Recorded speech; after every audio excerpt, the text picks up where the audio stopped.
Present by Vidyanand Music. Mix by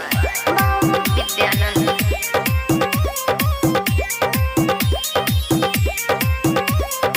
हव गेले चाउर के मोहरम महीना बांसवती सब फरे भर देना मिल के बनाब सब तजिया ये कठिना मेहनत करे छे सब दिल से रोजीना देखा है मखस छ तजिया झकास छ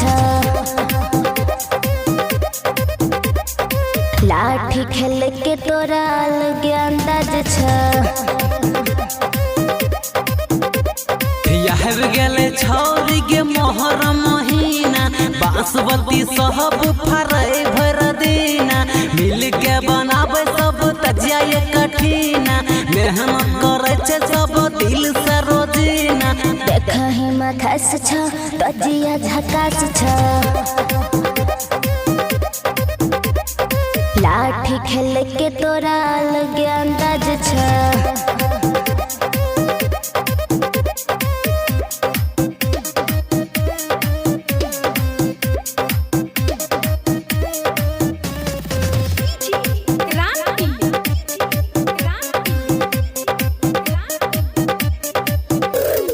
लाठी फटा सब खेल छे हो हुस्न के नहरा लगावे छे हो आपस में प्यार सब निभावे छै गे नया साल के शुरू करावे छै गे देखा है मखस छ तजिया झकास छ लाठी खेल के तोरा अलग अंदाज छ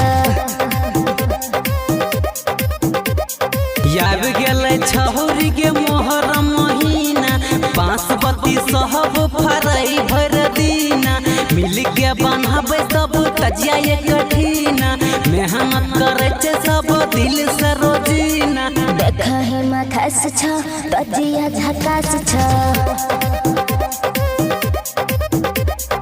लाठी खेल के तोरा अलग अंदाज छ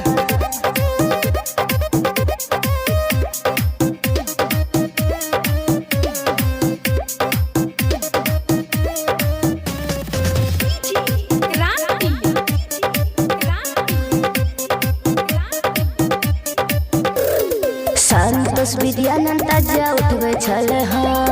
राजा अनुसार टोला घूमे छल ह गाँव समाज के छिए ई नियम कहे छ सुन लहराजू रंजन देखा है मखस छ तजिया झकास छ लाठी खेल के तोरा अलग अंदाज छ याब गेले छौरी के मोहरम महीना बांसवती सब फरई भर दीना मिल के बनाबे सब तजिया ये कठिना मेहनत करे छे सब दिल से रोजीना देखा है मखस छ तजिया झकास छ लाठी खेल के तोरा अलग अंदाज छ Present by Vidyanand Music.